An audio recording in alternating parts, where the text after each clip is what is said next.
चलो question number 10 से हम स्टार्ट करते हैं आज। देखो इस क्वेश्चन में क्या बोले, the 17th term of an AP exceeds 10th term by 7। मतलब 17th टर्म 10th टर्म से बड़ा है। कितना बड़ा है? 7। तो आप ऐसे एक इक्वेशन बना सकते हो इसमें, 17th term exceeds 10th term by 7। ये आप एक इक्वेशन बना सकते हो और फिर जब आप इस इक्वेशन को सॉल्व करोगे आपको कॉमन डिफरेंस मिल जाएगा। ओके तो चलो क्वेश्चन नंबर 10 इसे हम एक बार कॉपी करते हैं यहाँ पे। Exercise 5.2 question number 10। तो अकॉर्डिंग टू क्वेश्चन इसमें 17th term is greater then 10th term, exceed का एक्चुअली मीनिंग होता है ग्रेटर देन बाय 7। ठीक है, अभी 17th टर्म का फॉर्मूला क्या होगा? a प्लस बोलो a प्लस क्या? 16d। अच्छा ब्रैकेट में डालो हाँ इसको, फिर माइनस। अब a इसके लिए 10th टर्म के लिए लिखेंगे a प्लस बताओ 9d। Okay equals 7। अभी ब्रैकेट ओपन करो, a plus 16d minus a minus 9d is 7, plus a और माइनस a कैंसिल्ड, आपको मिला 16d माइनस 9d, 9d हाँ तो कितने आए? 7d। आप 7 7 कैंसल्ड, d का वैल्यू 1। तो देखो कॉमन डिफरेंस मिल गया, कितना छोटा सम है ना। तो therefore common difference is 1। That's it. चलो क्वेश्चन नंबर 11 देखो, 11 में क्या बोला गया? Which term of this AP will be 132 more than 54th term? Which term? तो नहीं पता ना कौन सा टर्म। तो अगर आपको कोई टर्म नहीं पता तो उसके लिए आप an लिख सकते हो। ठीक है, which term, तो आपको टर्म तो नहीं पता तो लेट इट बी an। तो this an term will be 132 more than 57th term. इस बार कौन बड़ा है? इस बार an बड़ा। किससे बड़ा है? 54th टर्म से बड़ा है। कितना बड़ा है? 132 बड़ा है। एकदम ऐसा इंफॉर्मेशन जो क्वेश्चन नंबर 10 में पढ़ा। क्वेश्चन नंबर 10 में कौन बड़ा था? 17th term. किससे बड़ा था? 10th टर्म से बड़ा था। कितना बड़ा था? 7 बड़ा था। तो हमने इक्वेशन क्या बनाया? Greater number minus smaller number is equal to the difference. यहां भी हम वही करेंगे। हम इसमें लिखा है which term will be 132 more than 54th term, तो let the required term be an। ठीक है, let the required term be an। तो हमें ये an निकालना है। ठीक है, तो फिर हम एक काम करते हैं, यहां पे लिखा है कि जो ये टर्म है वो 54th टर्म से 132 बड़ा है, तो this term is greater than 54th term by 132। तो इसके इक्वेशन आप ऐसे बनाओ, an minus a54 is equals to 132। या फिर आप ऐसे भी बोल सकते हो this term is 132 more than 54 term ना, तो आप ऐसे लिख सकते हो a54 प्लस 132। ठीक है, जिसको जैसे समझ में आए। इसको और भी कई सारे तरीकों से लिखा जा सकता है, ऐसे भी लिखा जा सकता है an minus 132 is a 54 term, ऐसे भी लिखा जा सकता है क्योंकि an बड़ा है। कितना बड़ा? 132, इसलिए उससे अगर 132 माइनस कर दिया जाए तो छोटे वाले के बराबर आ गया। या फिर an अगर बड़ा है 54 टर्म में, कितना बड़ा? 132, तो 54 टर्म में आप 132 ऐड कर दो तो बड़े वाले के बराबर आ जाएगा। या फिर थर्ड इक्वेशन, बड़े वाले से आप छोटे वाले को माइनस करोगे तो दोनों के बीच में जितना डिफरेंस बताया जा रहा है, यहाँ पे 132 का डिफरेंस बताया जा रहा है कि बड़ा वाला छोटे वाले से 132 बड़ा है, तो माइनस करने पर आपको वो डिफरेंस मिल जाएगा। तो सबसे बेस्ट इक्वेशन ऐसा इक्वेशन होता है। इसमें बेस्ट क्यों होता है? क्योंकि सारे वेरिएबल आपको लेफ्ट साइड में मिल जाता है, कुछ भी आपको लेफ्ट राइट करने की जरूरत नहीं पड़ती, सारा वेरिएबल आपको लेफ्ट साइड में मिल जाता है। ठीक है, चलो इसको हम करते हैं। पहले हम एपी को नोट करते हैं, 3, 15, 27, 39। क्वेश्चन नंबर 11 AP 3 15 27 39 ये AP है, ठीक है। इसमें फर्स्ट टर्म 3 है, कॉमन डिफरेंस कितना है? Common difference next term minus previous term, ऐसे कर लेते हैं, ठीक है ना। इन दोनों के बीच में डिफरेंस को निकाला, तो इन दोनों में नेक्स्ट हो गया 15, प्रीवियस हो गया 3, तो नेक्स्ट माइनस प्रीवियस तो 12, कॉमन डिफरेंस मिल गया। उसके बाद अकॉर्डिंग टू क्वेश्चन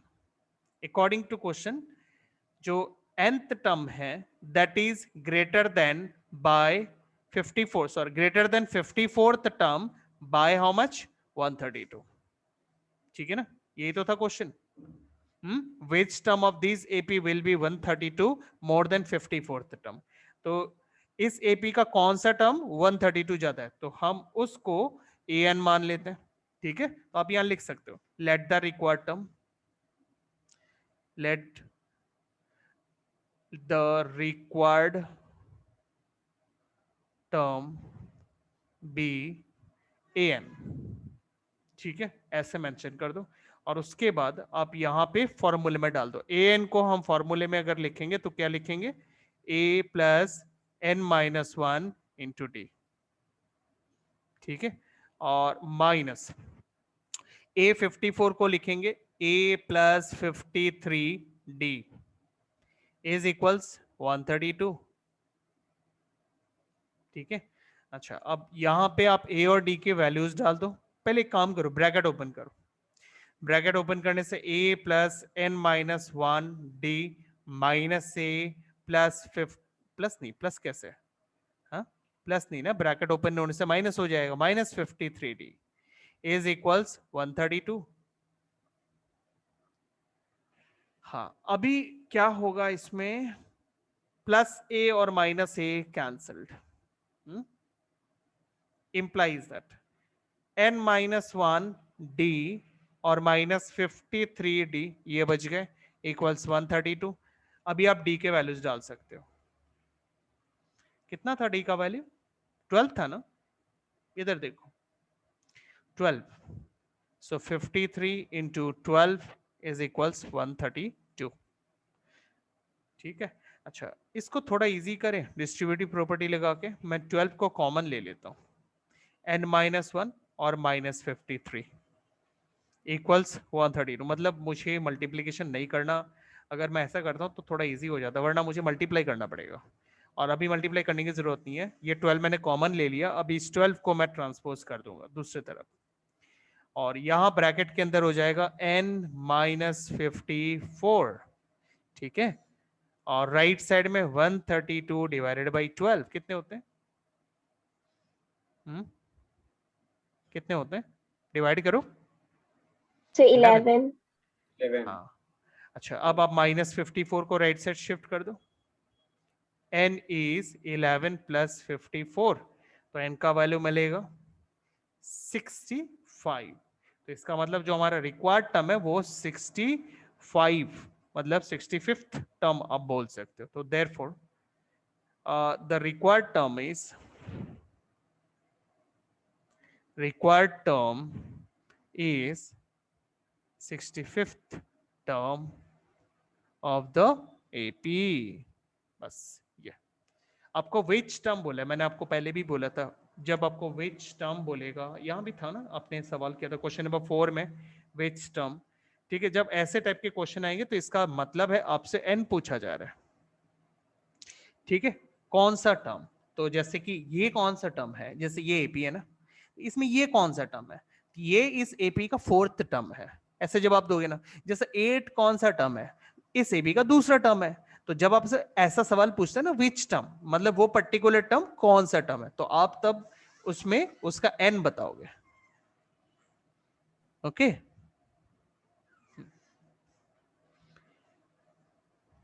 ठीक है, चलो। 11 हो गया। अब हम 12 करते हैं, ठीक है। क्वेश्चन नंबर 12 देखो।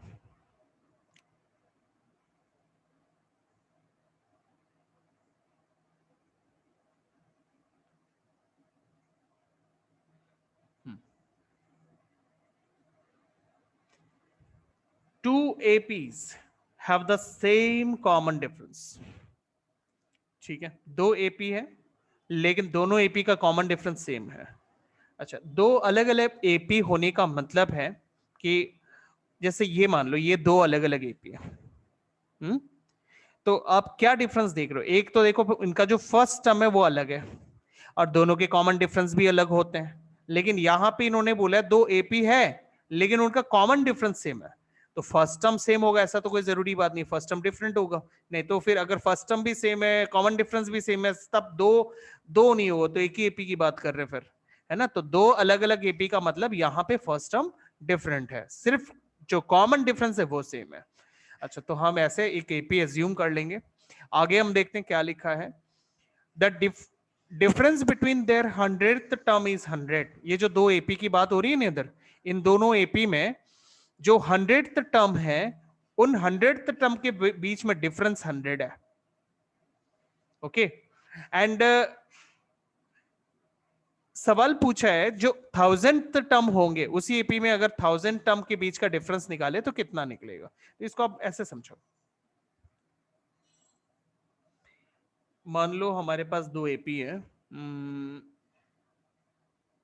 पहला एपी मान लो ऐसे है, A1 A2 A3 dot dot dot ऐसे, एंड दूसरा एपी मान लो A1 A2 A3 इस तरह, ठीक है।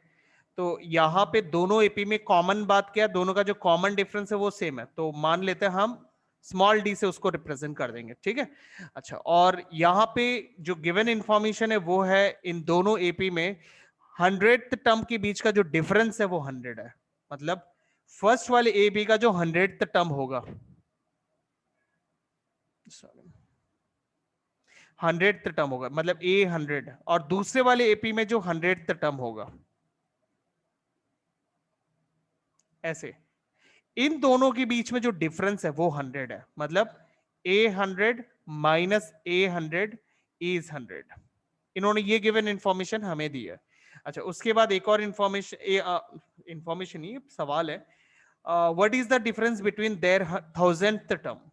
इसका मतलब है अगर आप इसी एपी में अब आगे बढ़ते जाओ और आपको आगे चल के 1000 टर्म मिलेगा और सेकंड वाले एपी में भी आपको 1000 टर्म मिलेगा। अब सवाल पूछा है कि इन दोनों में क्या डिफरेंस होगा। अगर 100th वाले टर्म के बीच में 100 का डिफरेंस होगा तो 1000th वाले टर्म के बीच में कितना डिफरेंस होना चाहिए। चलो आप लोग बता सकते हो, आइडिया लग गया? बताओ तो कितना डिफरेंस होना चाहिए। 1000 का डिफरेंस होना चाहिए, है ना।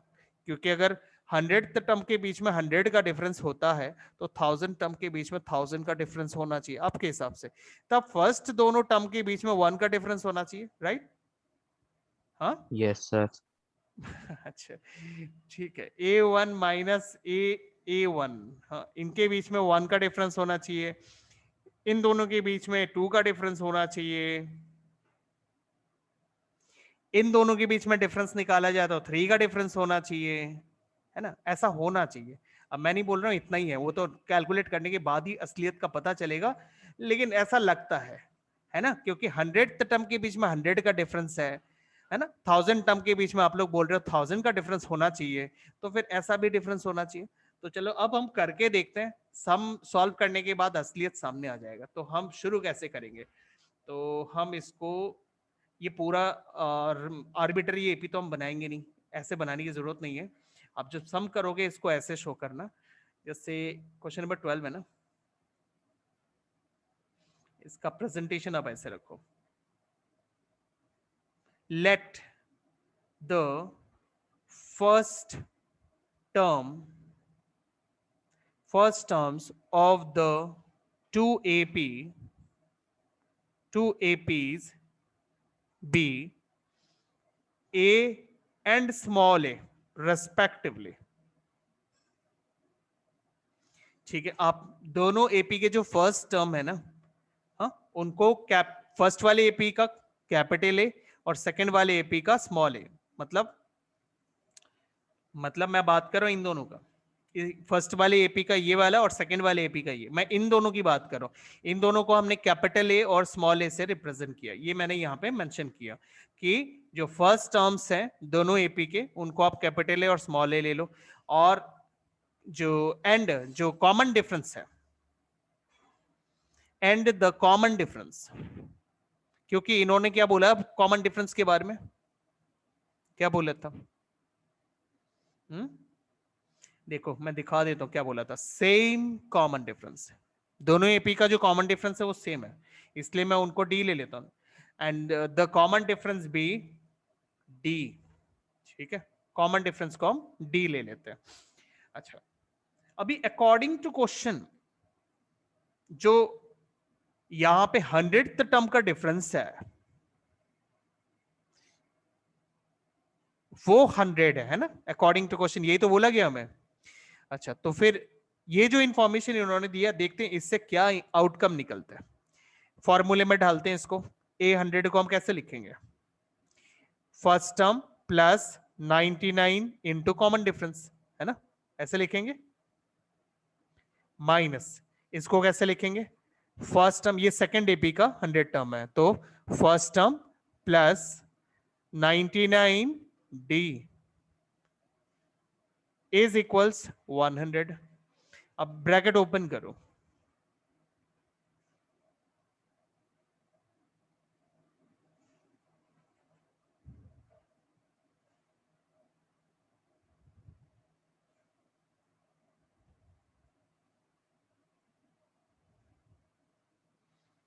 समरजीत कोई बात कर रहे हो आप?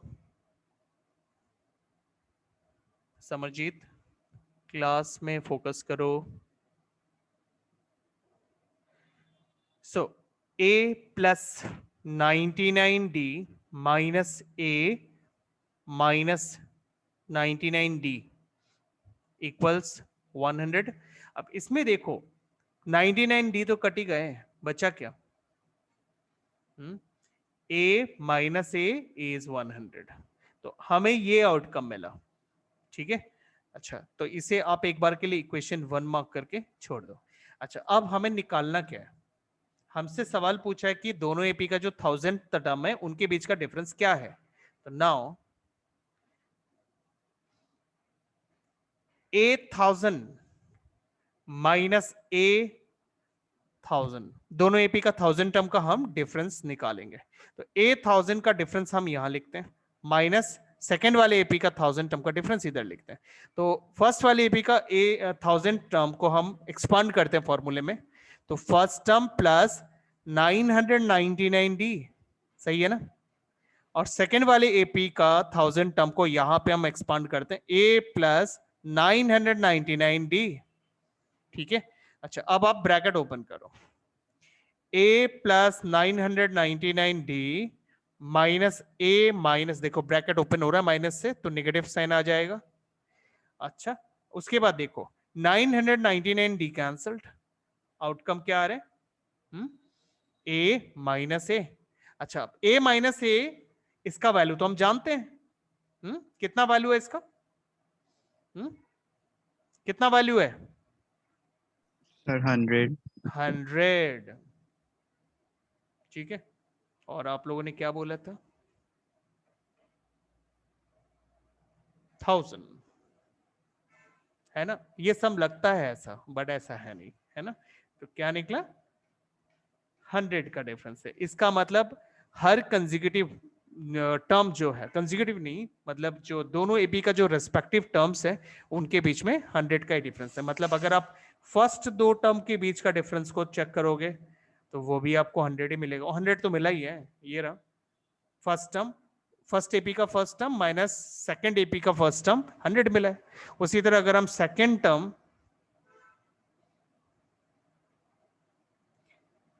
दोनों एपी का सेकेंड टर्म के बीच का डिफरेंस निकाले तो भी वो 100 ही मिलेगा हमें। हाँ, हम अगर 10th टर्म के बीच का डिफरेंस निकाले, ठीक है, तो भी हमें 100 ही मिलेगा। आप चेक करोगे? देखो 10th टर्म का हम चेक करते हैं। ठीक है, तो 10th टर्म का हम डिफरेंस निकाल के एक बार चेक करते हैं। हम यहाँ पर 10th टर्म को एक्सपांड करेंगे माइनस यहाँ पे दूसरे वाले एपी का 10th टर्म एक्सपांड करेंगे। तो 10th टर्म को यहाँ एक्सपांड करते हैं, फर्स्ट टर्म प्लस 9d, यहाँ पर first term plus 9d, bracket open करो, a plus 9d minus a minus 9d। अब देखो plus 9d minus 9d cancel, यहाँ पर a माइनस a बचा और a माइनस a 100 होता है। तो देखो इनके बीच में भी 100 का डिफरेंस है। मतलब आप कोई भी टर्म्स यहाँ पे निकालो, कोई भी दो टर्म यहाँ निकालो दोनों एपी में से, ठीक है, और फिर आप देख लेना दोनों के बीच में जो है आपको 100 का ही डिफरेंस दिखेगा। ओके, तो ये थोड़ा सा इंटरेस्टिंग सम था। चलो अब हम लोग डिस्कस करते हैं 13 और 14, ये दोनों ही टाइप जो है ऑलमोस्ट सेम टाइप के सम है। 13 में देखो क्या बोला गया, how many 3 digit numbers are divisible by 7। Okay, 3 digit numbers start कहां से होता है, 100 से, है ना, और एंड कहां पे होता है 3 डिजिट नंबर्स, 999। अभी स्टार्ट हो रहा है यहां से, एंड हो रहा है यहां पर, इसके बाद 4 डिजिट नंबर स्टार्ट हो जाते हैं और 100 से पहले 2 डिजिट नंबर्स और 1 डिजिट नंबर्स होते हैं, है ना। तो 100 से स्टार्ट होता है 3 डिजिट नंबर। यहां सवाल पूछा है कितने सारे 3 डिजिट नंबर्स हैं जो 7 से डिविजिबल जाते हैं। तो हम एक काम करते हैं, सबसे पहला 3 डिजिट नंबर कौन है पता लगाते हैं। अगर आप लोगों को पता है तो बता सकते हो। सर 105। 105, हाँ, तो हम फर्स्ट नंबर जो है इस एपी का वो है 105। हाँ, 105। ऐसे देखो ये 100 है, हम स्टार्ट करते हैं तो 100 के बाद 101, 102, 103, इनमें से कोई भी नंबर जो है 7 से डिविजिबल नहीं है, लेकिन 105 जो है वो 7 से डिविजिबल है। तो सबसे पहला 3 डिजिट नंबर जो 100 से 7 से डिविजिबल जाता है वो 105 है। ये फर्स्ट 3 डिजिट नंबर है। इसके बाद जो 7 से डिविजिबल जाएगा वो 7 के डिफरेंस में रहेगा, है ना, क्योंकि 7 के मल्टीपल हर 7 नंबर बाद आता रहता है। तो 105 के बाद अगला 7 से डिविजिबल जाने वाला नंबर इससे 7 ज्यादा होगा, तो कितना होगा वो 112। अगला नंबर होगा 112। उसके बाद वाला नंबर उससे भी 7 ज्यादा, 7 ज्यादा, तो कितने हो जाएंगे 119। ठीक है, इस तरह। तो यहां पर आपको जो एपी मिलेगा वो ऐसे मिलेगा 105, 112, 119। आप चाहो तो एपी को डिफाइन कर सकते हो यहाँ पे 105। मतलब हम इस एपी में उन्हीं नंबर्स को लेंगे जो 3 डिजिट नंबर 7 से डिविजिबल है। तो सबसे पहला 3 डिजिट नंबर जो 7 से डिविजिबल है 105, उसके बाद 112, उसके बाद 119। इस तरह से आप ऐड करते जाओ, आगे 126 आएगा ऐसे। ठीक है, अच्छा, अब लास्ट नंबर जो 7 से डिविजिबल है उसको आप उसका पता कैसे लगाओगे। देखो ऐसे 3 डिजिट नंबर में सबसे लास्ट में आता 999, ये 3 डिजिट नंबर का सबसे लास्ट नंबर है, और आपको पता लगाना है लास्ट में कौन सा नंबर 7 से डिविजिबल जाता है। ठीक है, मतलब 3 डिजिट का सबसे लास्ट नंबर जो 7 से डिविजिबल है। इसके लिए आप एक काम करो, इसको 7 से आप डिवाइड करो, डिवाइड करके जो भी रिमाइंडर आएगा ना उस रिमाइंडर को आप 999 से माइनस कर दो, उससे आपको पता लग जाएगा लास्ट 3 डिजिट नंबर कौन सा है। तो चलो करते हैं 717, तो यहां पे 29, तो 7 4 28 और 1 9, तो 7 2 14। तो यहां पे आ रहा है 5, इसका मतलब रिमाइंडर 5 है, तो आप 5 को 999 से माइनस कर दो, तो इससे आपको पता चल जाएगा लास्ट 3 डिजिट नंबर जो 7 से डिविजिबल है। तो ये आता है लास्ट में 994। ठीक है, ये एकदम लास्ट नंबर है। अच्छा, तो इस तरह से हमने एपी निकाल लिया। तो यहां पे आप मेंशन कर दो here first term 105, common difference 7, क्योंकि हम 7 के मल्टीपल्स ढूंढ रहे हैं, क्योंकि मल्टीपल्स ही तो डिविजिबल होते हैं 7 से। अगर 7 का मल्टीपल नहीं है तो डिवाइड भी नहीं होगा 7 से। ओके, तो ये सारे जो नंबर्स आप यहां देख रहे हो ये सब 7 के मल्टीपल्स है, और 7 के मल्टीपल 7 से डिवाइड जाएंगे, तो ये है लास्ट मल्टीपल। अच्छा, अब हमसे सवाल पूछा है यहाँ टोटल कितने सारे 3 डिजिट नंबर है, तो ऐसा सवाल तो हमने आगे किया था यहाँ पे। मैं आपको दिखाऊं, ये देखो question number 5, find the number of terms in the AP. इस एपी में कितने सारे टर्म्स है, तो इस एपी में कितने सारे टर्म्स है उसका पता हमने लगाया है इस लास्ट नंबर को लेके, है ना। इस लास्ट नंबर का सीरियल नंबर जितना होगा उतने सारे टर्म्स होगा। मैंने आपको एक एग्जांपल बताया था कि आपके क्लास में एक ऐसा स्टूडेंट जिसका रोल नंबर लास्ट में लिया जाता है और उसका रोल नंबर 40 है, इसका मतलब क्लास में भी तो 40 स्टूडेंट्स है।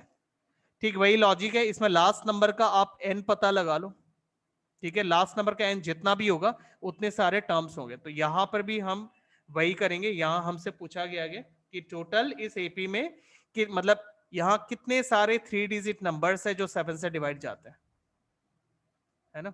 तो यहां पर हमने ये एपी बना लिया 3 डिजिट नंबर्स का। तो अभी आप इस लास्ट नंबर को एन ले लो, लेट एन इज 994, और फिर आप इसको फॉर्मूले में ले लो a plus n minus 1 into D is 994। अब इसमें आप a और d के वैल्यूज डाल लो, 105 plus n minus 1 into D 7। अच्छा, अब आप इसे सॉल्व खुद से करो और मेरे को बताओ आंसर कितने आ रहे हैं। चलो सॉल्व करो, इसे सॉल्व करके n का वैल्यू निकाल के बताओ कितने आ रहे हैं। ठीक है, चलो एक बार आप लोग रिज्वाइन करो, उसके बाद हम लोग आगे कंटिन्यू करते हैं और साथ ही साथ इस सम को सॉल्व करते रहो।